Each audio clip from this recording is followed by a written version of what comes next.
Ko le moa ke u whatapu ki he tui o ngahi tui, o ku ne tataki e tau whanonga, kore ke u whatulau atu ki a hau eiki, ka maa whoki a haataki loto, pia kore ke u whatapu atu ki haatai whanua, pia mo e kainga tonga kotoa pe, o ku ongo atu ki ai, ai polokalama koe a hoatani, whawhangu o Saione, ko e polokalama whikau a eni ku lawa ke whahoko, pia mo e whawhangu o Saione, pia pe whoki ki a whaiwhikau Daniela Waka. O go fia foki e hoani ke utata lerei ai whaiwhekau pure koia o e siasi Tonga Community Church of Hepsipa ai a ko whaiwhekau Daniela Waka kune heni i he hoatani ke mawhahoko atu ai polokalama whawhangu o Saione ke tiki motolu.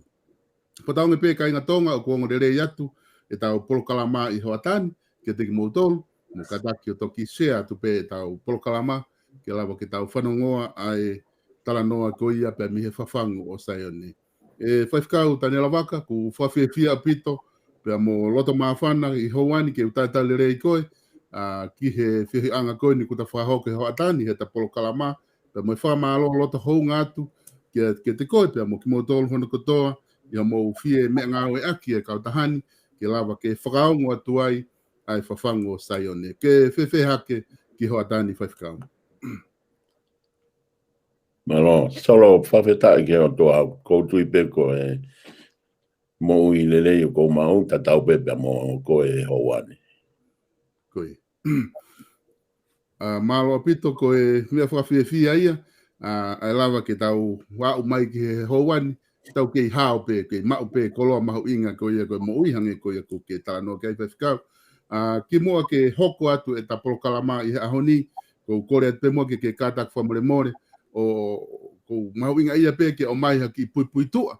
Pea me te koe, pea me I ho o, pea me I tonga, I ho to o whatongia I tonga, pea mo taimi na ke wholau mai ai ki he whanua murini ki Nusilani, ka ki kātaki o mai pea ki pui pui tua pe, ke lava ke wakai ki ai ko ngā o ku mahu inga au pito.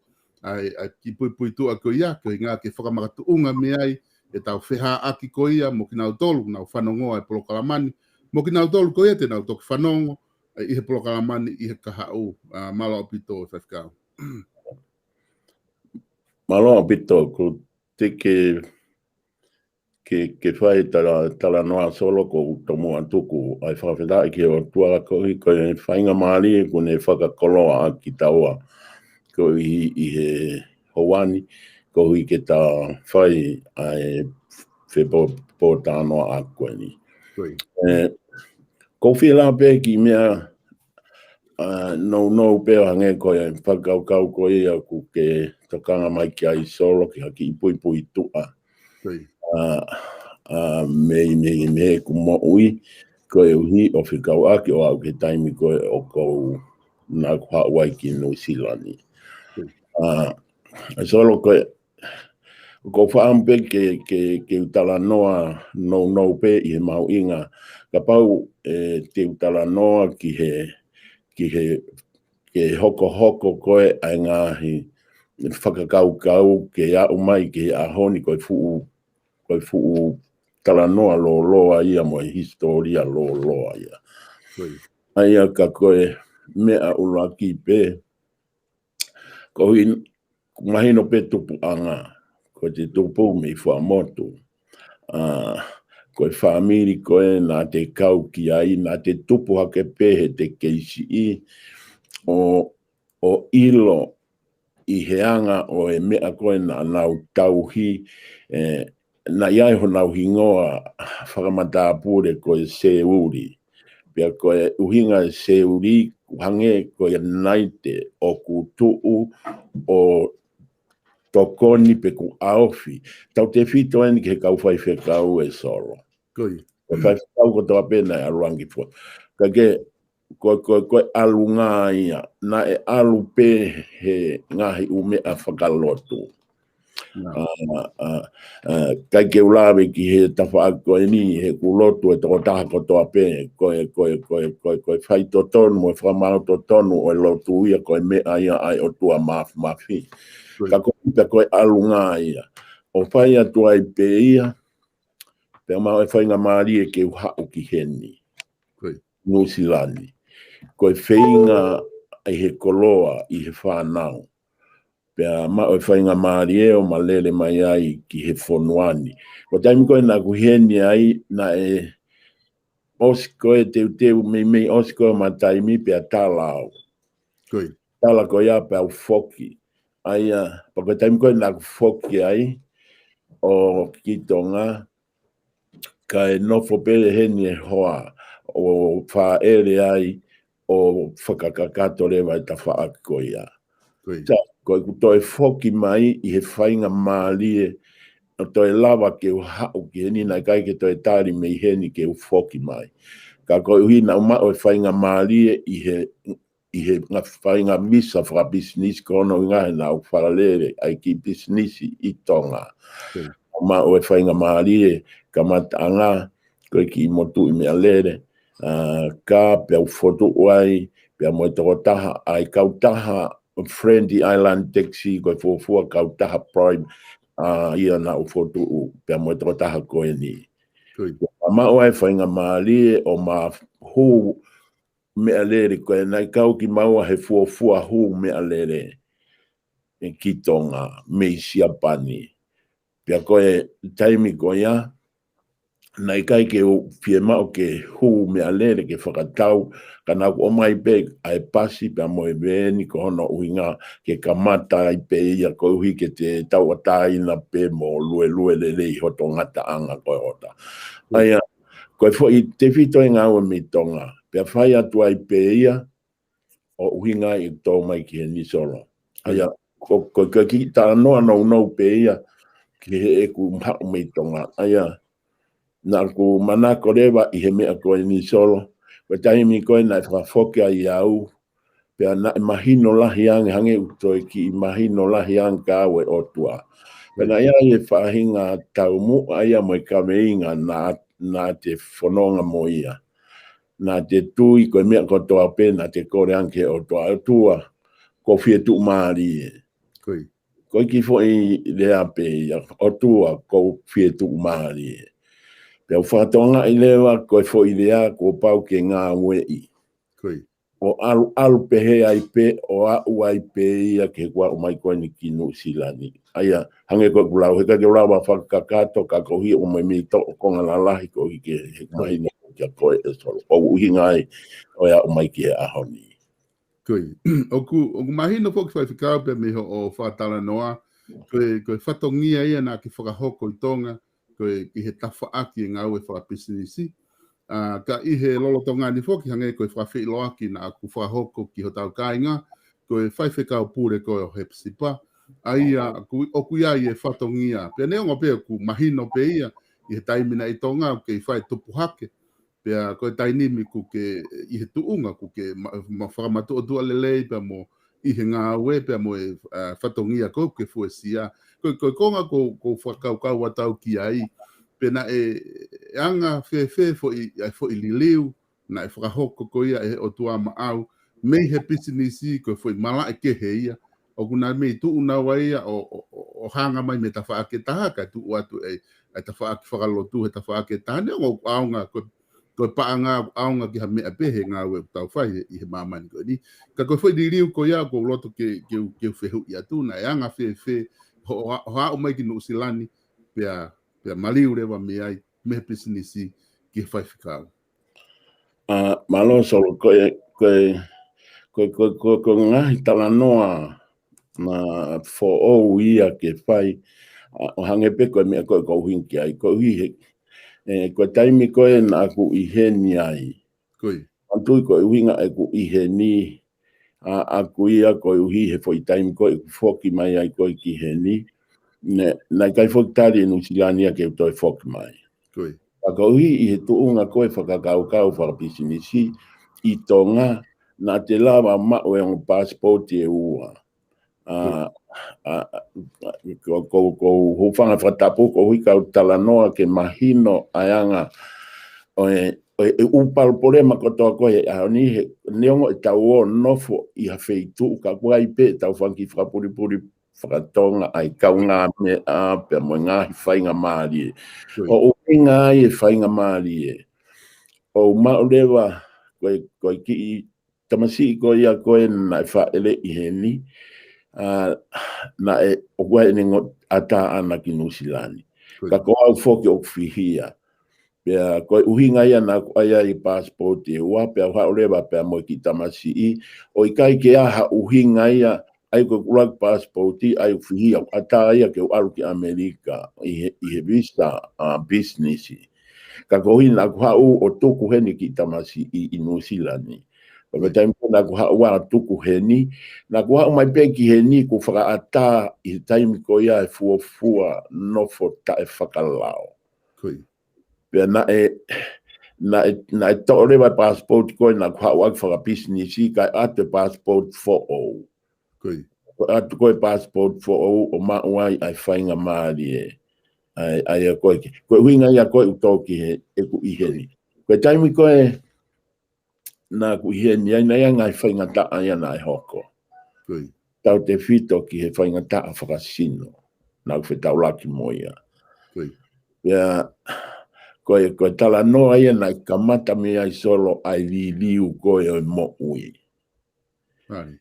koe alu ke toke ta alu atuau ke toke tā talange o kou puke. Pia whai ngā ue toke tā, tala mahe toke tā ia, o hui kai ke upuke. Koi. Pia koe taimia na kehe ai, tala atu e au o kua upuke, tala mahe toke tā ia, o hui kai ke upuke. Ko whawheta i ko tāno o ko whai ngai mahino lelei au pito i ke whamiri. O koe ngai whamo oni pau i a kia kinauto. Koi. Pia whai atu ko i ate u whanau nou o aluai pe o au ki he toke tā maalunga aia ko e specialist koe ki he atamai. Koi. Pia koe aho koe appointment whakamui koe ki ai ki he toke tā pia mau tala noa pia koe taha eni o e whawhihu ina e whahe toke tā. Daniela, o kui ai ha taimi ka pau te ke nofo ha whare o kai kia ha taha. O wale pē, o ko ke whanau koe koe mea ku pato. Koi. Ka kui kai kia ha mea ia. Sai, ka koe mea o peheni. Te ke tangutu i loto whare te ke ongo i e koe ki he konga e whare o koe ha taha o ku taulaka. Koi. Pea o nā talanke, o koe e taimi o kou whanau o kou mao e whakau ko ia. Solo koe ulaki lea ina toke tā, o koe ai ha whai whekau o kuke maheni mo ia. Koi. Talange ki ai. Io, o koe e whai whekau. Solo, Koi. o hinga ia, o e vi sone koe ni. Koe mea koe nai mahino ki au, koe toko taha eni o kuwau, koe toke tā ia. Koe ia o maalunga taha i e whakakau koe ke sino mo e whahinga tuunga o e ako. Kanako o vare he ne foki koe, e ne tala noa o eke pe kuia ha whai whekau kou maheni mo ia. Tane pe mai lewa, aia alumua ka whai whekau ko hike mo tala noa. Koe taimi eni, neongo na e whai e lotu ki mua, neongo na e whai e umea kua wau whakalotu mo e tauhi o e kau whai whekau. Ka koe toko i taimi eni a ku kehe. Koe taimi eni o kou whakapapau i mei he toko taha ia, ai o tau sio ki ai, o kui kai ko hakakai, o maheni mo e o tua, kai o mai e ia e fo i whakakau koe ni. Koi. Pea whango lewa kumi e to ai toke tā whakalau maari koe uhi ke whai tokoni moenga. Whango lewa mao ai whai whakau ko tawake tupou. Koi. Whango lewa tawake tupou o whai e tala noa. Pea na tokoni lahi a tawake. Pea koe ne whoki ia solo. Koe ne whoki ia koe manga ia ai wa e taha o whitaulaki mo e wa e taha o tuu. Koi. O i hange koe tala noa. Na kai koe uhinga ia ko ha whanongo koe uhi ki ha malanga whaka evangelio. Pe koe ku whanongo ki ha whalei a toko taha. Mahino kei tau tolu i ta whaaki o lotu. Ka koe whalei ai toko taha na e ako o au ki he tuunga o e mo ui. I he mo ui whakasino koe uhi. Pe koe ne whalei. Pe mahino ka te au. Koi. Ta o kuto iai koe ngata anga toke tā o kui ai mo e toko taha ia. Kai whakawhetai o kulau maari e koe whetau laki mo e toke tā o kune toi omi au fo i ta whaakoia. Koe uinga ia whoke mo ui ke lotu. Koi. Na kai whoki ake ha whamaha mahalo. Lolo tonga i kutalatu e o kou puke, tau mahe toke tai o kai ke puke. Pea mahino lewa ki hoku lau maari he taimi koe na aku whetau laki ai, pea mo e whai whekau, mo e ngahi whale i mo e ngahi koloa ko ia. Ta o mo ui ai o tua o Daniela. Koi. Mo ui o tua koe ai u tau lotu ki ai e solo. Koi.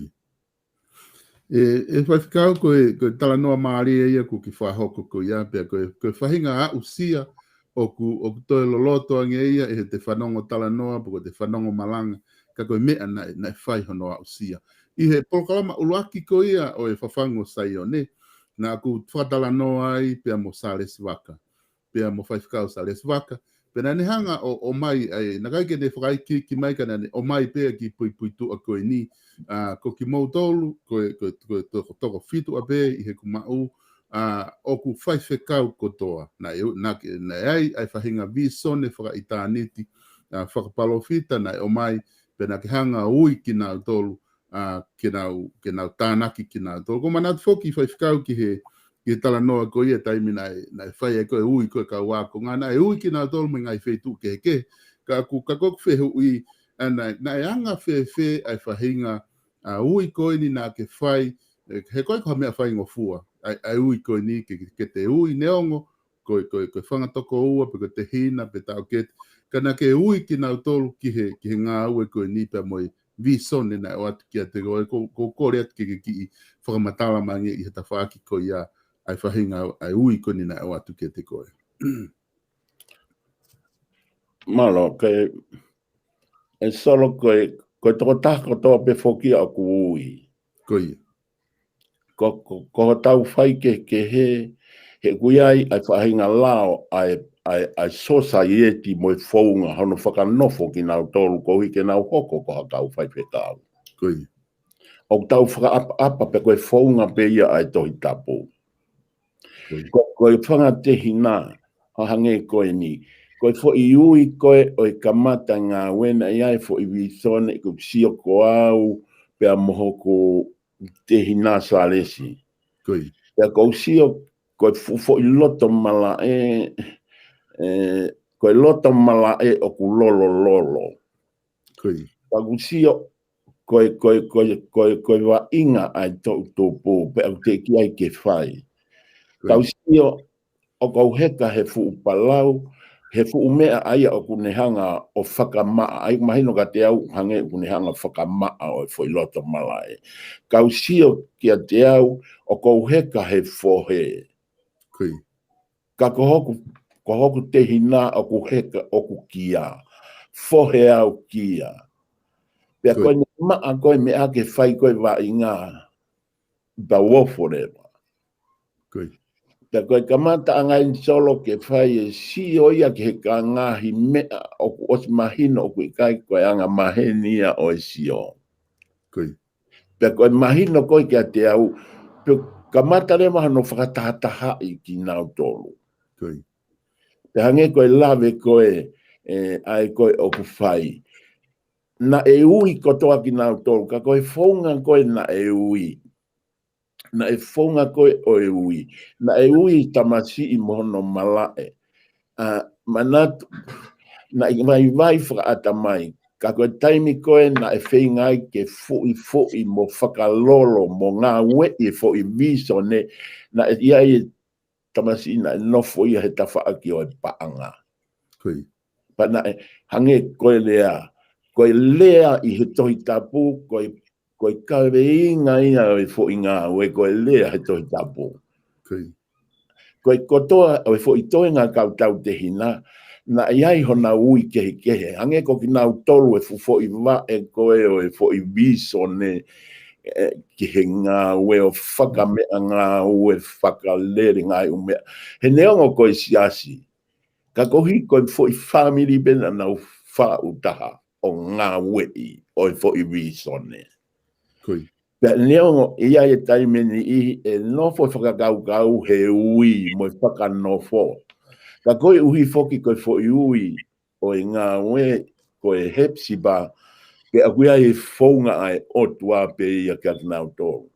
Koe fo i mea koe ko mahu inga i ai hena e ala ai nima kotoa pe o whai hono ngā ue i e fufo i visone. Hange koe akua o mai ke ahoni. Ai neongo ko i kau tau tehina kana iai hono ui. Kai ke tala noa atua uia i he ui o i he uhinga koe ni. Ko i he tauanga pengi tau tolu. Ko i ui hataha ko i ui ke he whai whekau. Koe. E kehe ia moha ui ai o tua. Kehe ngahi ui ai o tua. Pea koe fo i ui pe ia koe na e mahi no. Na e uhinga hono ai ki nau tolu ki he whai whekau. He kui au pe fo i mawhai ko hui kono whanofu ki nau tolu. Solo kau ki ilawe at peki mea nou koe ni. Koe ke taimi koe na mau whei ngai ke whakakuhau pea moe ngahi u whai to'o whakamo ui mahaki. Koe taimi koe na e hau ai i he mau ingai fo i mea koe ia. Na ku whei ngā lewa koe uhi ke umui peki siasi kono uhinga koe ngahi umea koe uhinga kia ho whehui. O taimi koe na ku mui ai, o au he taimi o toko lahi kakaia, kana uhinga whakawhai to'o ia. Hoi taimi koe ia, na e haurewa Palestine koe o Assessment o TC, o Matala Noa, o ne omilewa ai mea koe ni tanela lawa ke whokotuu ai siasi i haui ki ka ke hao o Paifekau ai. Taimi ko ia na Matala Noa pepe au ange ke Paifekau ke Palestini. Ai ko taimi na Palestini ai tawa ke tupo. Na tawa ko ne whainga tahai ko i heni ai kakaia ko siasi ke wai katolika, wai sastonga, wai Wesleyana. Hau nau tolu e whaito o whakasino. Ai koe konga koe ki hen tawa koe taha pia whia maari e lewa ai Palestine koe ai Assessment o DC o ne talamai wha au pito pe. Kai lu e mai ai pe o au ai pe ia ki he taimi o whakotu ulewa ai siasi. Ke taimi koe na i whakotu uai e siasi na kai ke whaha si o ia koe whia mauke ngā we e fo i biso ne. Pena ia hano kawe inga. O kai ko uhinga siasi ke tānaki ki loto. Ka ko uhinga o siasi ke teu i loto o alu ki tua. Kono uhinga maungau e aki ai maungau mau ka doe ngahi upiriso ne koe i Nusilani. Koe uhi i he whakakau pe koe ia. Pa kono uhinga i au taha i pe ia. O kai whainga tai ke toi whakotu uha wheitu. Aia ko tongani pe mo Amerika pe mo Australia na e whakotu ki ai. Na e whakotu ai. Tana kai uhinga no whakotu ko uhi ke nau toi sio mai. Whakotu ko uhi ke nau ngā wei ai mea koe nau tui ki ai. Koe uhi. Pako ki lawe ia ke ta whaako ia e solo. E whiwhikau koe o ku mahu inga pito ai whamatala koe ni kuki o mai. Ki he ke whamatala mai whoki o ke lawe ai ki he kamata anga ko ia o ngahi ui pe mono whokotuu.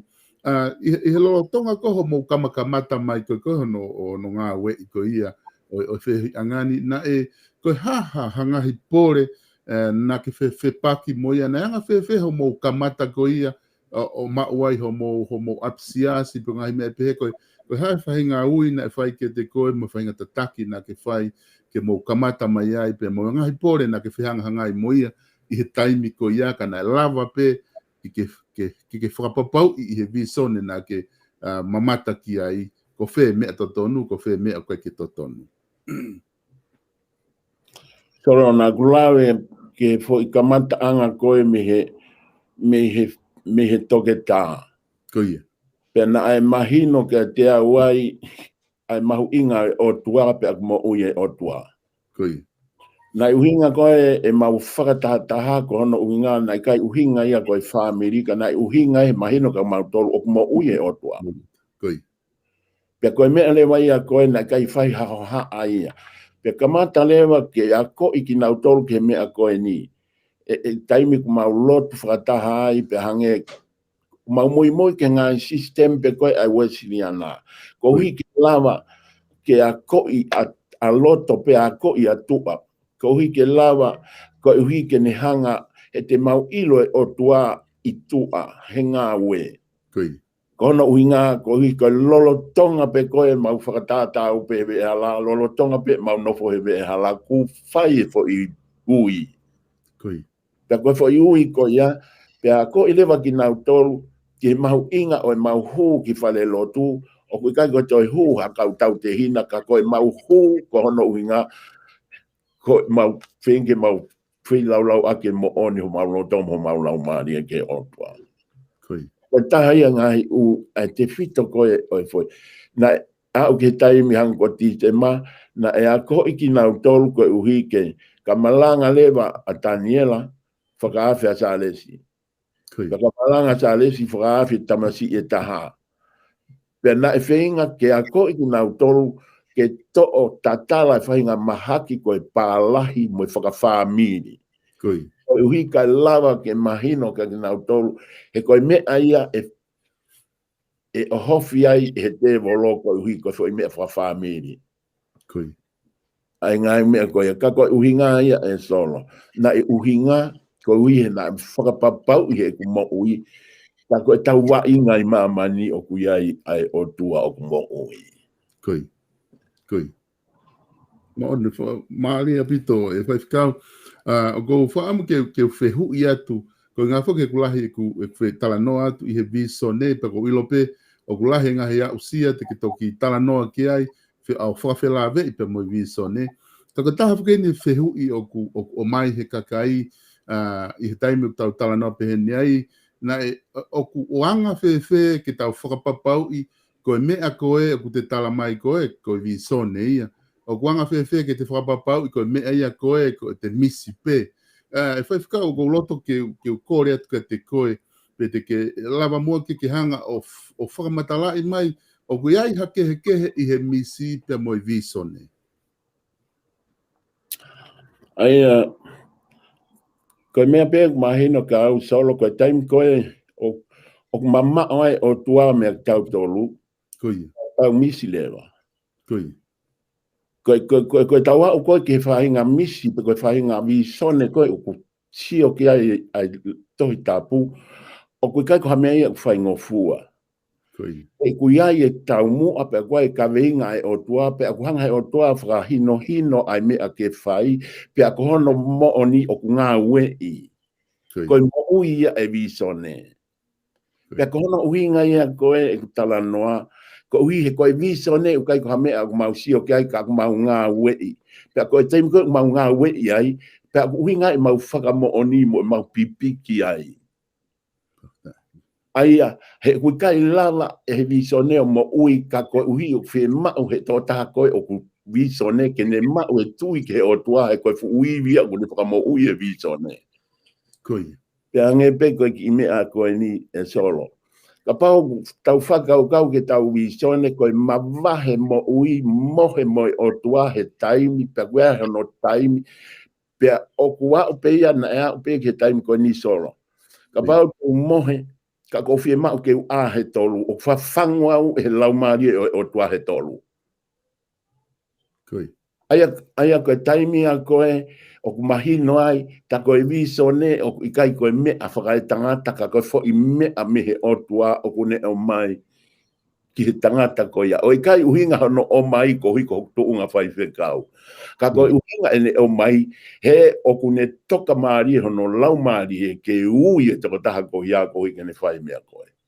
He kui kai whai aki hono poto, pa kai whai aki ene tu maari e pe koe paanga, ka ku whai aki e iwi o e o tua. Koe longoa aina o kuho koe i haoni, pa koe mea pe pau ke tau whitaulak mo ia solo. Koe longoa ai kakai o ku ilo ke o tua, mo i kakai o ku maheni mo e o tua, ofa ke o tua. Koe. Mona. E whawhikau ko ngai ahoni whoke u mātuunga e ke atu e viso ne, ko hinga ke tau whanonga whakataha pe mo ki nau tolu ki nau whanonga mo mui mai he tapolo kalama. Ko taini mi whoke talue me tau ko o si e tau whekuki mo whahinga mahaki koe ni ko COVID-19 coronavirus. Peko tau whanonga mai ai, peko ke ilo i pe whoki, ke mea i pe whawhikau, na tau lockdown nen he wike tolu, i he level o tau po taha level o wha. To e hoko atu pe lockdown, e whai wike taha. Kwa ki tau ilo tolu ke ka hau, malo ka ngai wike ka hoko mai te tau holo hipe o level o tolu. Ka kune whakaha mai whakau kau koe ni, koe mahaki koe ni, o kune fu uesia au pito a tau mo ui, a kakai kotoa pe, pakai ko nusilani pe ka ko mamani katoa. Ko whehe ui aku he ta whaaki koe ia o viso ne. Na iai nai ha taimi ki mua i he tō mai mahaki koe ni, na iai ha o whahinga viso ne, whika o aki pe mai mahaki koe ni e tō mai ki mamani. Solo na ke kia whainga whakamo o ni ia i he mea ka kohi ko kuhinga i tala noa, mantui koe ui koe omi whekau. Koe ia, he whekau. Pea koe fwoi, koe tala noa koe ni o whakamo o ni he hia si. Na kai ke ongo mai ai maha ki ia, ko ko o mai e whekau koen ke au ke tūtu oni ki he si asi ke mau whai, ke mau lotu tangi. Koi. Aia koe uhinga koe lotu tangi. Koi. Ko maheni pe au mo lotu uwhia. Ka koe foi ngā we e solo koe lotu tangi. Koi. Aia kange kia te au i he whakaukau koe ni o lotu tangi. Hange koe mea koe ko uhinga kia ina. Mahino pe ki au o koe lotu uwhia ia. Ka koe foi whakaukau koe lotu tangi. Pea tu uni lewa ke whai. Ko uia koe mea ko toa pe ki he te tau kei. O kai koe lea to tonu ia tau kei he. Kai kia hataha ke tau kei he fo ihala koe wheo hi moe otua. O kai kia hataha e tau kei. Ka kohi e mahino koe ki he maheni hoku lau maani e moe whahinga wheohi, moe whahinga whakakau koe o i viso, ne? Aia, pe awe lewa fo i ngāwe. Koe mahino pe ki auia koe whakauhi ngāu pe he. Ai koe lotu pe ke tangi. Lotu pe ke tangi. Koe. Pe a whai atu, koe taimi koe na e, koe kamata anga ngāwe solo. Na e mau e lotu tangi pe he fo i whamiri, ka na kai mau ia he taimi walu, pe koe taimi hongo fulu e fiafi, ka na e mau ia me he taimi tolu ke whahingi. Pe na e uke whamiri, pe a whata mo e whanau ke bebe o mau alu, ki Wadri Hill ke ngahi mounga, o whaia e mau lotu, pe na e mau e tangi me iai. Na si ke mau tangi he lotu whare lotu. Na mau tangi he taimi. Na mau kaka e momoko.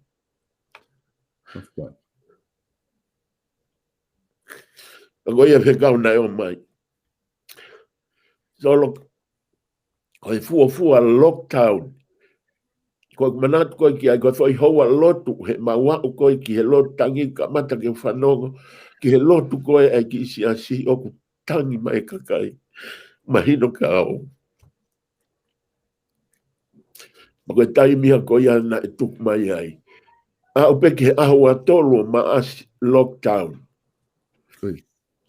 Koe historia ka atoa koe ia opo i hai kuanga heke koe hui koe historia a koe whamo oni ke mea o mai o tua ki au. Koe ke tataki ake ki whamiri pe moi siasi. Ka kumahino pe ke siasia. Pe hau ai pe te omo i ka veinga koe halu. Te omi ka veinga koe halu na ku whai pe ki malanga mo ki whakako naki. Ki mo atu o ka veinga ake halu. Mahino ka te au, koe whahinga tuunga e halu, koe whainga ke tae au ngā mea. Aia na tok mahino ke hoku lau maari e, koe uhinga pe ke he whainga taa koe ni ai koko mai. Pea osi koe ia, pea o mai e mo whikau hanga hake. Aia kono whaito o ia koe hanga hake. Pea koe fua lotu koe ki tonga he tō koe ai lockdown.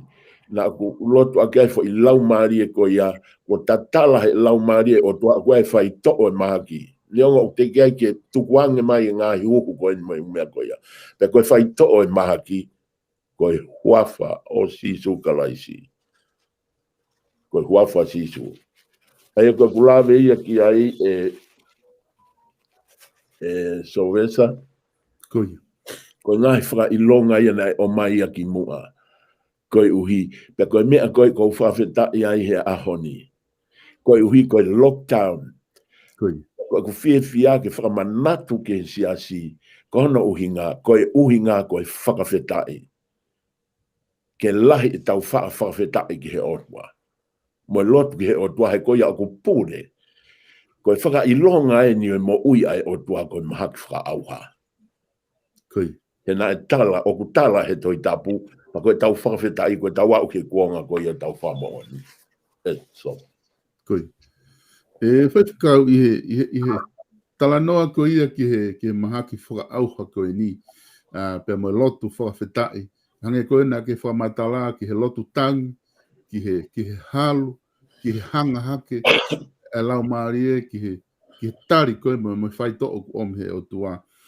Ko ku whakaukau a kuia ke eke atu I ho anga ko ia ho whakaukau pe mo wakai ke tuunga o tau whanonga ia atu i he kaha u e malawa nai ke waweni ha osi atu e fuwhainga ta ako ni i ngahi lotu o tau whai pe oku iai ha toi mea ke he ia totonu ke tau tokanga ki ai o toi ngari whatu tāmaki ange ia i he tuu ko ni ai mahaki ko ni he tainini. Aia koe Sylvester ko ne tu ko he taimini mantu ko mea ko tope fa he te volo ko te hano takere ia ona. Koe. Koe mea ko fi ma ko he ahoni pa ko mea ko fa hino ki ai ki nau tolu. Ko o lotu ko ui he uhinga ngai whainga ta koe ni koe whai to o kuia te koe. Ka kua pau ke fou ko he ngahi u whahino ko toa koe nei hau. Whakawhitai, pia ke whenga ke a uho lotu ki he tangi mi loto. Oua e ngata pe he tangi he longu tō. A u ki he tangi mi loto. Pa koe taimi koe o kua uai ki ai. Ke ngahi u ere meniti koe ia. Pia o ku melino e mate, ku te melino mo e mate, melino mo e otua. Taimi koe tau melino ai mo ngahi fuotu ai otua. Pea kumalawa lewa he fuuiwe otua ke ne to'o ai korona o tuku ia ke tafa aki. E kuiai e whai to'o. Koe otua kune lava o whai to'o ai tangata. O kutai lava he tangata whai to'o ai mea ai otua. Pa koe uhi ko au pea moe mahaki o kupure otua ki ai. Pea kono uhinga ia. Ka hange koe ngahi umea koe ki he vi sio koe a ako ki he ahoni. Ai mahu inga ke tau ataina kakai. Koe uhi, hange koe ngahi ka paulewa o ku whakamalo hii ai umea koe ni he tangata. Koe hau e i solo e te mate koe hano whakamalo hii kita e ha mea. Ka ku te mate koe mate ia koe o ku uhinga ki ai. Ai biso ne, koe mate ia o kui koe mate e huafa o e otua. Koe mo ui i mamani, pe a o ke fo i kuonga wha o si koe mo ui ta ngata. O i kai ngata pehe tau fitu ngo fulu, o ngata pehe kere kere. Ka kohi o kui ai amanaki lele i ki he mo ui ke kaharo. Pe kohono ui ngā ia, koe uhinga koe ke he whai ngata, he kai ngata ia, koe ui koe kawe inga ia e te volo ko hui ke ne hanga whaao ai fuuiwi mo mawhi o tua. Ai kono uhinga ia na tokanga ai ki he mea na e whai e tupo ulua ki mo ne malanga i he tohi koe ni koe. I he tohi. Koe osi hanga e lau maari e maa o ni o whakahino hino ke ne tamai o eiki ki e tupo ulua ki. Kono uhinga e malanga i he tohi hosea. Kono uhinga koe whenga e tui ke whakamahino o e tui koe o tua koia me he kamata anga, koia he lorotonga, koia he ahoni, koia he korona, pe koia ki he kahau. Ka kuhange koe mea na e tokanga ki ai. Mo nofo ki he poto o e otua. He koe uhinga ia koe o ku hake mai whainga ta apa tau iri fia pa tau longoa he hu. Kono uhinga koe tau whalala ki he poto tau tolu. Ka uhi mai poto e otua, koe poto e otua kune hanga o whakamama mo whai to o he whanonga. Koe mate koe, ai koe ne pape koe mea whana koe ne osi e mo ui. Koe whahinga mate ia koe, ai koe, ai otua. Ka kumwhi e mau ke tau mate koe ui, i he para ai mea whana koe ui, o tau tauhi ai mea ai te volo, tauhi aki e tau tui ki he otua. He kukai kia ha mama ka ha ui e te volo, koe ahoni pe e te volo ia. Koe loto te volo mo e ni whakau ke lawa hano loto. Pea koe sio koe ki he kaha u, o fuwhai ngata ange, pea o ku mo oni e whai ngata ange ia ki hakakai, aia o ku ngau aki e poto o tangata kakai mo ne poto e o tuamia. Hang koe mea na e whamanatu e tupo uruaki. E ne malanga koe ia. Koe whamanatu e tupo uruaki. Iai e kuonga, e polo uto tu umari e pe e lahi pe mo e koloa, ka ko ene toka ngana a whai ange, o tau o pipiki he poto e tangata ka tukuange poto e o tua kune hanga puke ki tau tolu e whanonga au tau whai taimi. Koe. Mola. E whaiwhikau ko whamatala mahu inga apido ni ko ki hanga o mai koe ni. Pea ko tui e ako me ai kainga una o whanonga mo mui he polokalamani. Tatau te fito ke tu unga koe ni kui ai e wailasi. Ia ma polokalama kua o si, polokalama uluaki. Na matala noa eba mo whaiwhikau sa les waka ki he ne ongo vi sone na ne whakahoko koe whakatokanga ki he whare tu i he dynamic ngahi vi sone na e hoko ngahi lau tau ko osi. Ko whehu ia tu ke te koe na iai nai ha o vi sone ki he whare o tu i he ngahi mea koe o kutau mātā hoko he lolotongani o ku mahu inga ke whahatala noa ki ai. E malo solo. O ku hange o ku te whakatua meri hange o ku i fo i te whanongo ki ha mea na e o mai pa te whai e fo i mea ko ia o au. Koi. Pe ko hinga tala noa ko hui he ku osi mahino mea bango pena iai ko taimi ko e le ti o tonga. Aia na iai fo i ko miti ko Papiloa ko Nanse Fifita. Koi. Na wala to whai ki malanga be ai i tonga i he teu koe whiri longoa a koe i he kau koe na e hu mai ai patoa. Koi. O taimi koe na wala to whai malanga osi pe mahal na nau awe o ati tae fo i malanga nau malanga he tuku whonua. Koi. Osi koe nau ati tae pe nau telefoni mai lewa pe la mua ke warangi mautala noa. Koi. O alat ko ia mautala noa pe nau pehe mai lewa nau fie mau lewa kone mai pe lava mua ke malanga maupe ke ia nau fo i polokalama. Anau talange o nofo no sila. Ka kohi te mau foki ki mau tol ka paupe toki ai. Pe ko taimi koe na mau foki mai ai pe nau fie mau lewa ke nau totongi e fo i malanko ia. Na ko whakau ke uwhenga ke anan se he nau mau ele ko ia. Pe nau foki atu lewa whai fo i malanga. Solo o kai ko malanga aku ku whai wa malanga. Ka kohi kuhange koe mea koe ai koe o te tuu mau ai. Aia, o kai ke te tokanga ke mea kakai, te tokanga ke mea koe, ai koe o te talaange pea te whakamooni. Ta koe fo i taimi ko ia pea uha o pau alat lewa, o whai fo i malanga koe. E ku malanga ko ia na e whakawhai ngata ia i whaaluat e whaamiri, koe uhi me ofisi koe o i balasi. Pea koe ku fo i aluatu koe o whai fo i ulaki malanga na ku maua e whainga maalie koe uhi ke tuku hifo ai pefo i malanga mei he plobit koe a malanga koe ai koe na uhinke ai fo i komiti koe ni. Pea koe fo i whekau na e pehen solo. Koe taimea ne tupou ni ma. O whatapu lewa tap ki he ene awhio. E kia tupou ni ma. Kalangata ia te au, tukumua ke hala tu atu ai ki whekau koe ni, fie mata mua ke wheitu una, mi he lau maari o tua. Ke to o ho pure a ngā, koe mahu inga ho pure a ngā o kui kai tola taha tola ua. Koe mahu inga ho pure a ngā, koe o tua. Kai to o mi he ngutu o i komnisi me si aina. Koe whekau ia. Na e ame, na whakaongongo pe au pe iahi hawhainga mea e hoko. Koe uhi nai whakahifo tonu i he whaunga, pa koe whoi whekau pe naku ame. Solo. Pa koe uhi koe ngahi umea koe ia, an koe mea koe whihu iti ai, koe ngahi umea mo oni pe ia na e hoko, pe ar koe ngahi wha mo oni a koe, ai koe na e. Koe. Aia koe osi hoki ai whai whekau, hono whakahoko e whai whekau, na te mao hawhainga maari e ki te whai hano mui I pe te whaha whetu utaki atu, pe nai ospe hono o atu e whekau, pe na kai ki loko tokanga I ki nau tauria e whekau nai o atu.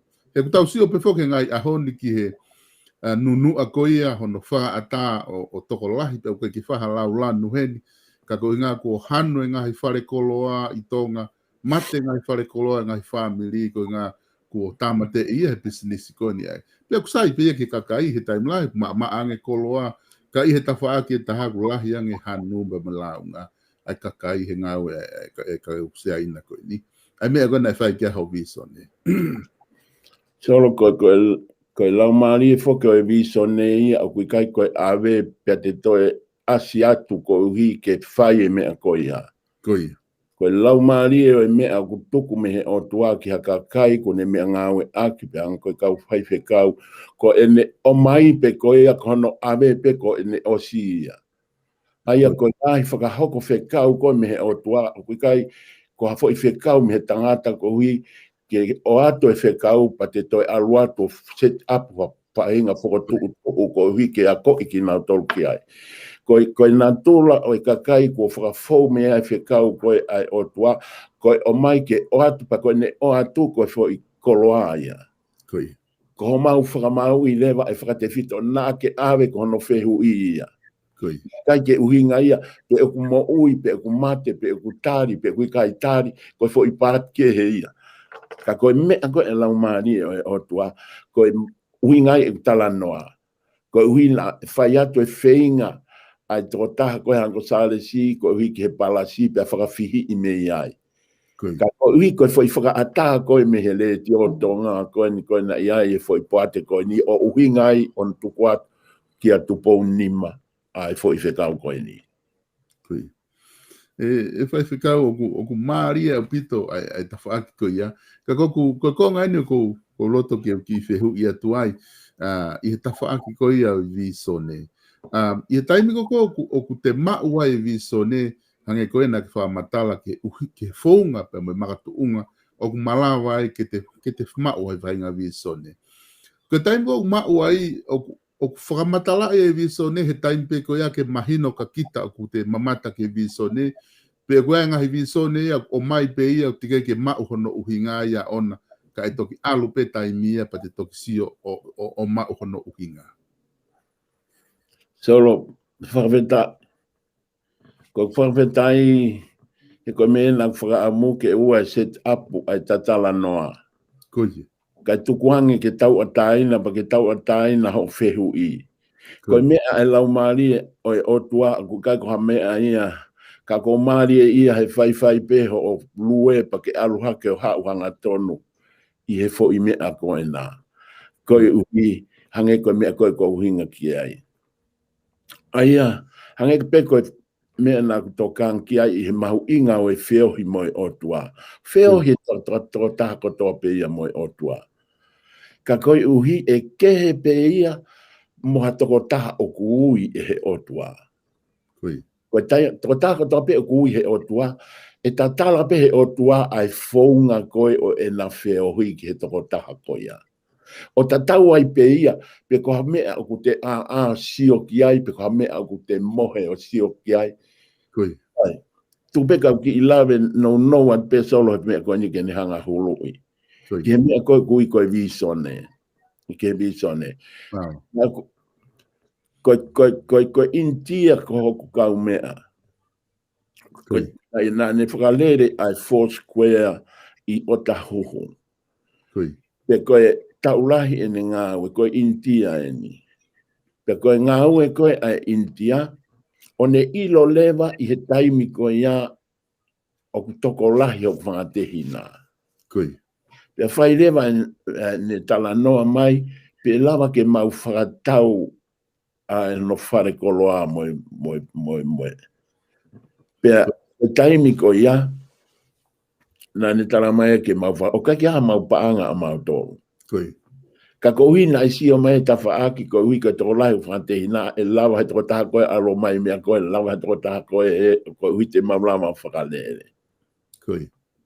Pea kai fo ke mahino ia ka, uhinga tānoha na kai mahino ia ka koe fo i kā ai India. Porque taimi koe na mau lele mai ai, whai umea, na e ita hau whangatehi nā. Koe uhi, aruanga ke sign he form, aruanga mo pepa ke sign.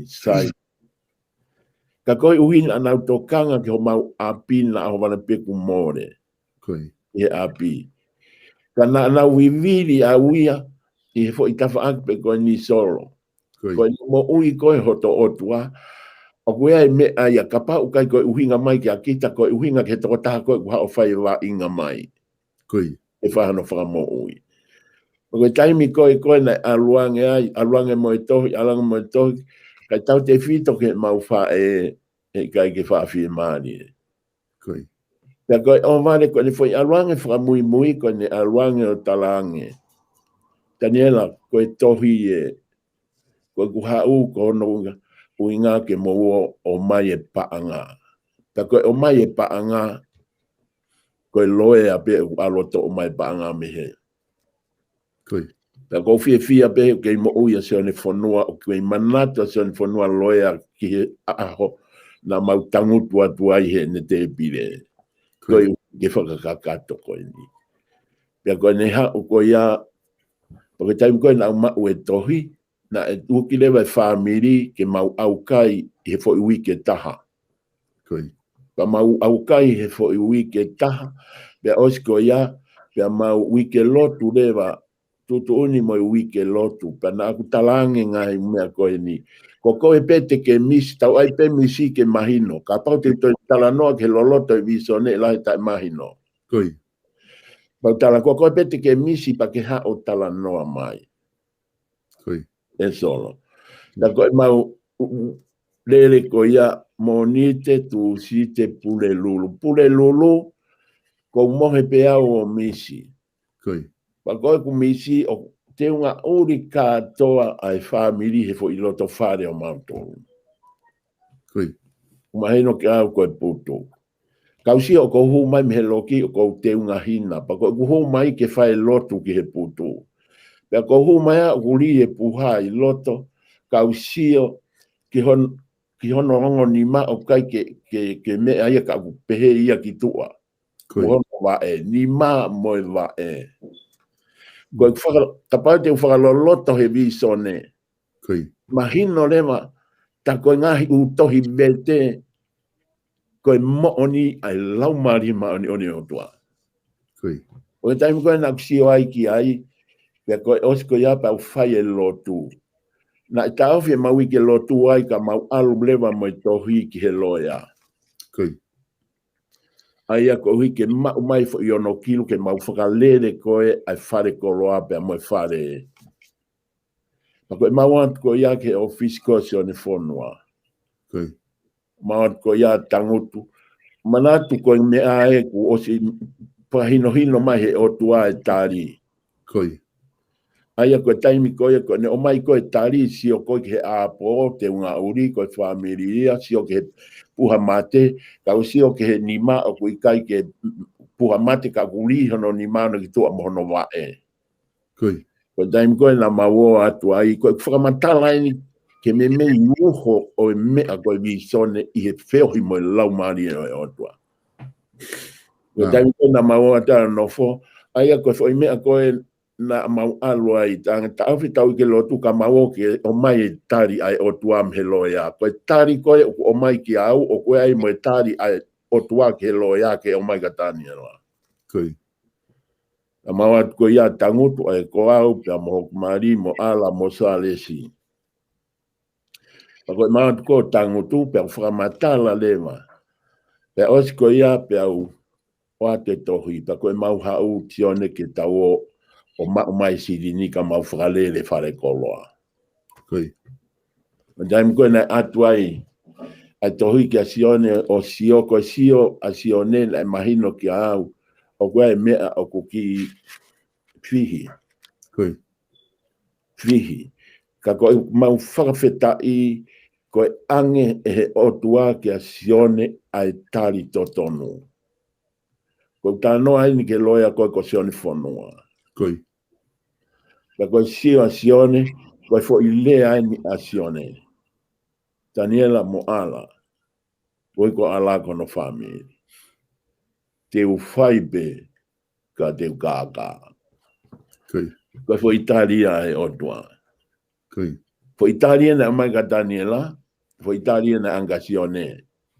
So mesta, ko whaam ko uhi, ke uhanga ke tala noa tapa mo nau tolu. Ko hiki he mahu inga ko oi whainga ke tau la ki he ngahi u whakakau ko hika lawa ke tau ilo mo one otua. Koi. Ke tari koe si one taniela mo ala te u whaibe ka te u kaka. Ko ospe koe ne lea mahu milama se kone tolu. Ko wale si one utalanga si one. Whaweta koe uhinga ia mau hawai. Ke ta ofi. O kange mau loto ke whai ha mea ke kaka ai kouhi ke kumia ha mau tu maari. Koe taimi koe ia hange ko hiki e mau kouhi hange sio whakau ka sione ukai kene i tari e mea aku mo ala. Ka koe uhi koe fo mea koe na pe ma sione koe kaka e ukai ke mau loto mau tolu ke fihia sione ai. Koe whahinga uhinga whakalao pe ia aia o whakaton hui a pehe lao. Ka koe whawhetai koe ange e o tuaki a lau maari me konsenisi o si o neke ne tala nohanga tonu mai.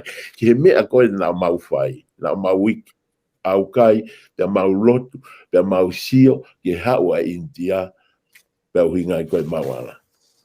Ai e solo koe uhinga ia, ko whakanono. Ono uhinga ia, koe ngahi u whakaha anga ia. O whima, e lava bea ke whi paki mo whakakau ai tangata. E lava bea, ka kuhange koe umea koe ia. Sai pa koe mau whoki mai koe ia. Nai whainga tione ia, koe uhi ke mahino o ma merino pe koe uhi hange kaike. Kana kai uhi ngai merino ma loto, ka nai uhi ngai hono ta o fi koe uhi, koe whakalave koe tione fo Italia e otua. Ta koe mahu inga mea koe tope u tau whai ke ua huwai kaka. Koe kaka o kai koe otua ia. Ta koe taimi koe na mau whoki mai ai. Solo na os pe fo wiki taha. Ko urere atu o ku fola mai kolo ai tua. Na kuwane. Pea wafe atu. Wafe atu ka ke ai to tahani.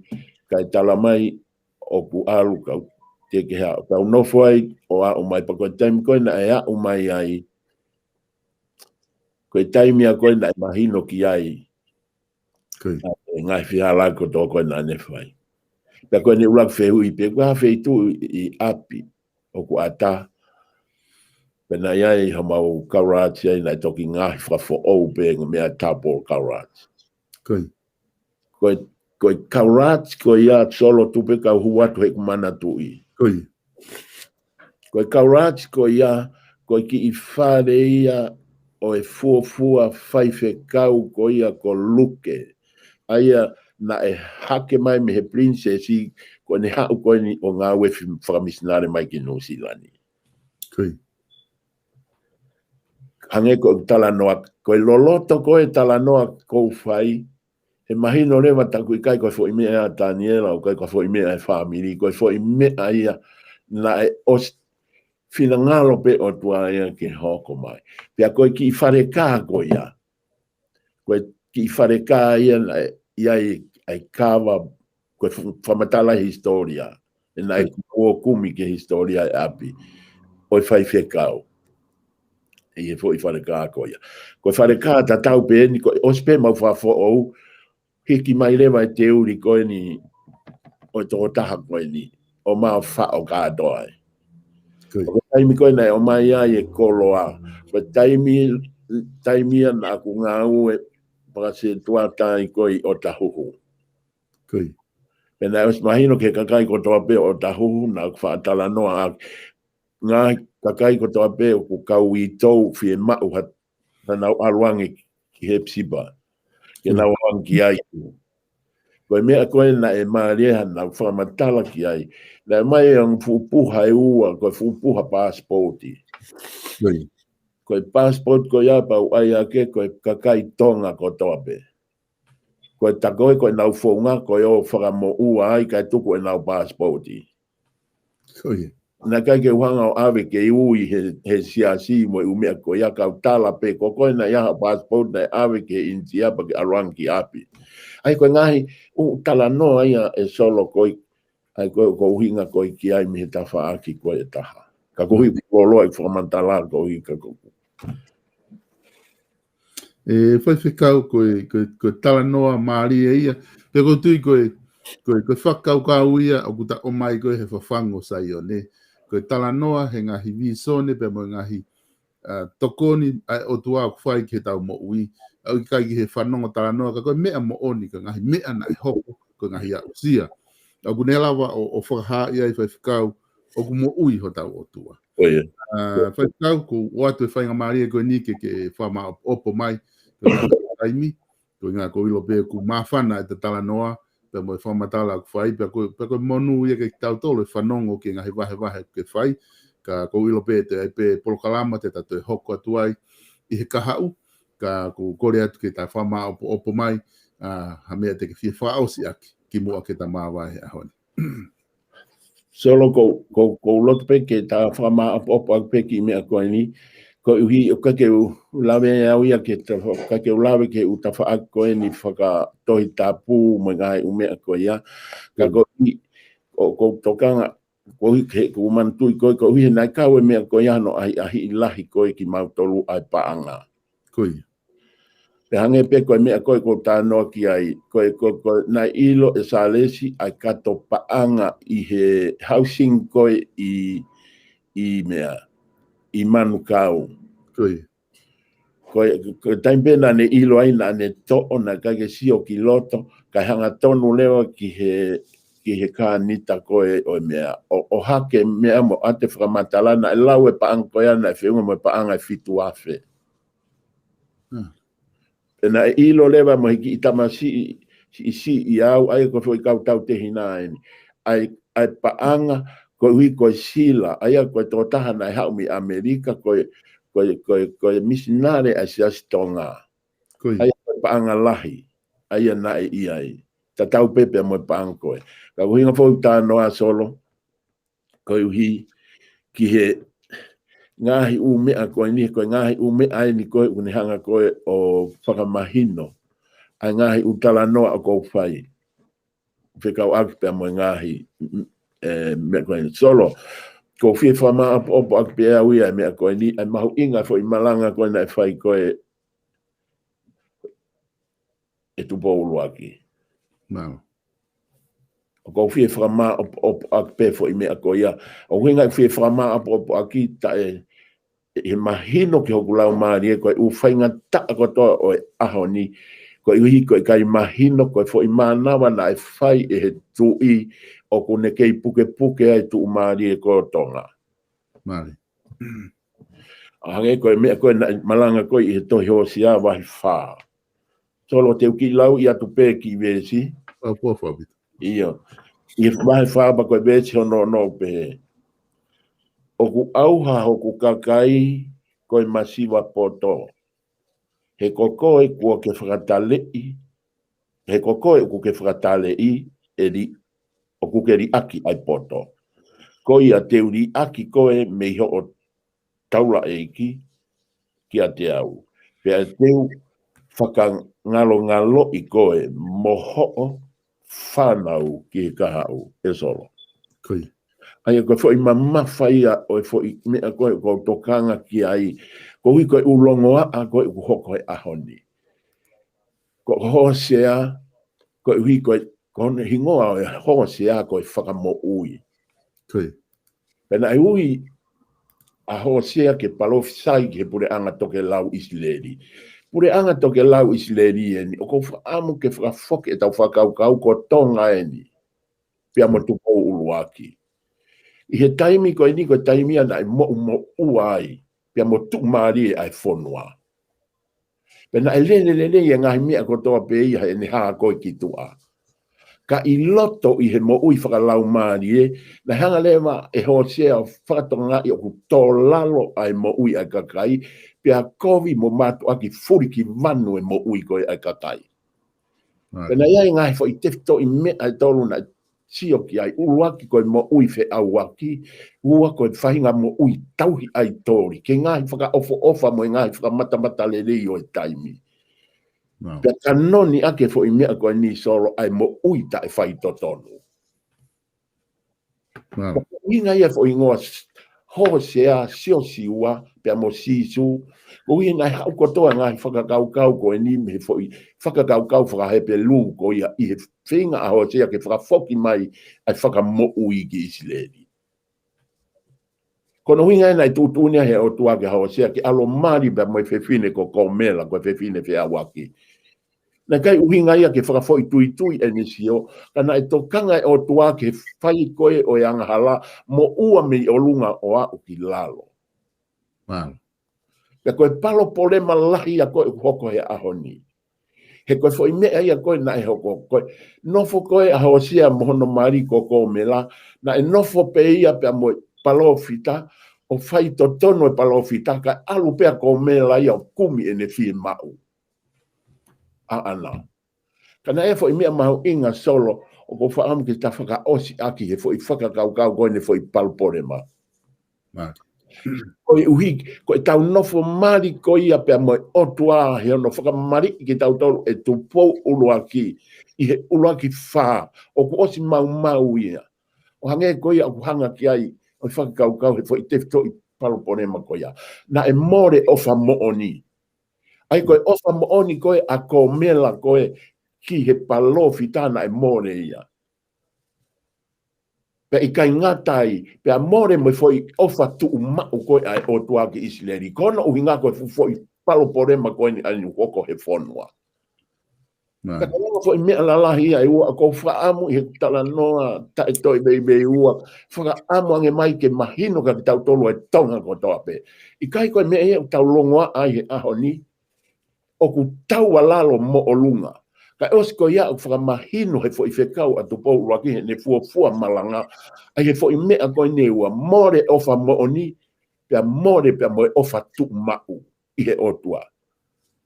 O mea kuhikia i tau ofa me he otua o tuu i si aina, o tuu he koloa, o tuu he politiki, tuu he. Koe palo pore maa Koe palo pore maa ia. More ofa mooni. Koe ui he whaiteriha pea ko mela. Alo pea kumi e ne whaiteriha, kumi e ne tau ataina. Ka kune puke palo fitahe koe tāpua kia moe mono ia. Te kai ngatai pea more moe ofa ai o tua, tu mau ai o tua ki Isileli. Ko Isileli koe pere ai o tua, ko tonga koe pere ai o tua. Ko tau whakapere na kai whai ia e kau whaiwhekau, ko tau whakapere koe hoko mai ai tuia tupou uruak o tau ai fo i tau atai na koe ki he otua. Pea ko tau tāpua ki ia. Kuonga uluma olunga, kuonga fie poto, pea ko hake mai a komela ia o lahi longoa a he mitia a kau komela. Pea tahaya ngai tāpua ke umore me he whonua. Koe tāpua ki koe umore me he whonua, koe ofa tu mau ai otua. He kuhanga ke he otua ko hui koe longoa a. Koe otua koe otua o alo ofa. Ka kohi o kui kai kāinga ka kai o ku longoa a pia whaianga hala pia moe na tula o tua whakamo ui. Ko ia mea koe nai tokanga ki aia seo siwa. Nai whenga seo siwa ke ne hanga whakamatino ka tinau tolu. Whai ho mou whiri he aho ni peko hai te mou tauhi. Ka ko seo siwa ko au mohoku whare te mau tauhi. A sio. Mau tauhi a sio. Solo ko tala monua atu. Tala monua atu. I he polo kalama koe ni. Ko whawheta ila ki he otua. Whamon atu ki he ope. Ka pau wea iha lea. Wea iha whahinga tala noa. O ku gai tuha mo. Whakaukau whamon iang ea. I hua whai tamai. I hua whai aro. Pea mai lau maani maanoni. Emeni. Malo pito, whaifikau, whawhita i maukoloa pa moe vahe mahu inga e whiawhini. Lava ki tau inasia i pa moe kāinga. Mo ki nau tolu kotoa pē ku nau mui mai he polokalama. Pea mo koe te ki toki mamata i he polokalama whawhango sai o ne he ahoni. He kai ki te whaloloa, ko tau tala e pe mo ako naki ko ako ni kina ki tau toi whai whikau, tau wha osi ai pe ai, tau tō ki whelongo aki, hiri ha wike me hen, ki tau polokalama ko ia, pa whango sai o ne i he taimi tatau pe, hiri ha wike pe me heni. A tō a whātu whai whikau, pe mo tala manu, ki he ngā ue o whahoko, pe mo i kāinga lotu. Malo o pito. O whātu soro. O whātu.